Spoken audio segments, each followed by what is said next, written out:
On January 9th, Jim Verrillo and Mallory Maluzzi and John Spondylus met with me at Village Hall,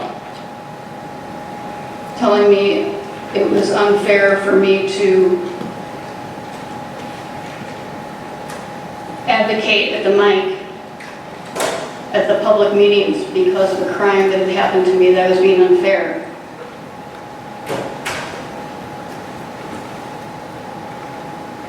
In that meeting, Spondylus offered to investigate what happened, but Mallory Maluzzi and Jim Verrillo said that it was already adjudicated that law enforcement was found not at fault in any way. I told them about the crimes that happened to me, and after telling John Spondylus about a heroin experience I had unlawfully confined to my garage for 2 hours, he told me that I see boogeymen behind every corner.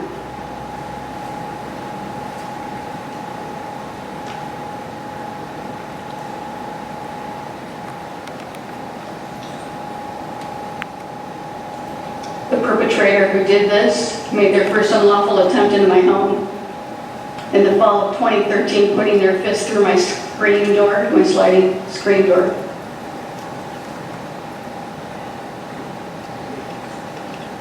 I just got FOIA records, and I learned that the man, Matthew Lee, teaches other policemen how to be police officers. When the perp tried coming into my home in the middle of the night, Matthew Lee was very angry. He said that he got all sweaty and his adrenaline going, and it was just a neighbor. It was a 6'4" tall neighbor named Alexander Kozlov,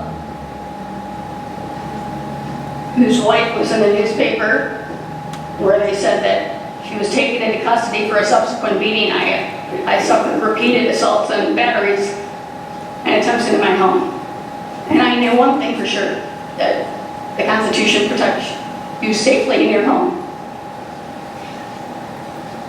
Matthew Lee told me that his sweat and his adrenaline, that my suffering was not worth his sweat and his adrenaline. He has ideas in his mind about the types of crimes that are worthy of his attention.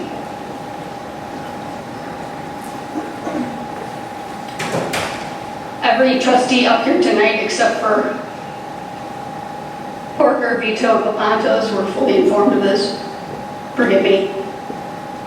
I don't remember if Vito was on the board at the time.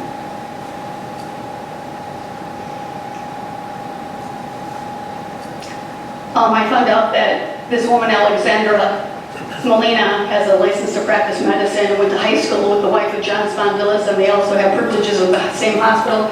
Ellen Malott is a physician.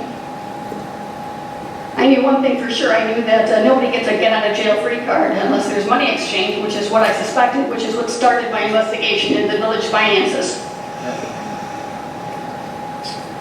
You're losing the relevance here. It's very relevant. I live here.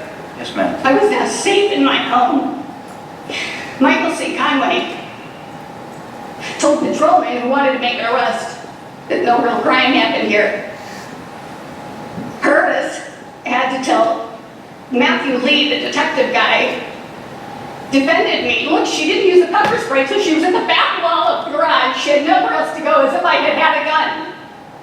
This was their umpteenth attempt into my home. Their umpteenth.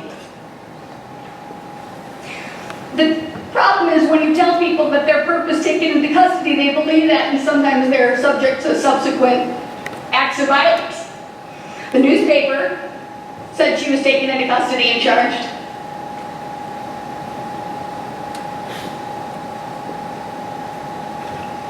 I have audio tape of Conway telling me he was arresting her and to sign this paper. It's a criminal complaint. He took it to photocopy, it came back and put new numbers on there that were not there when I signed it.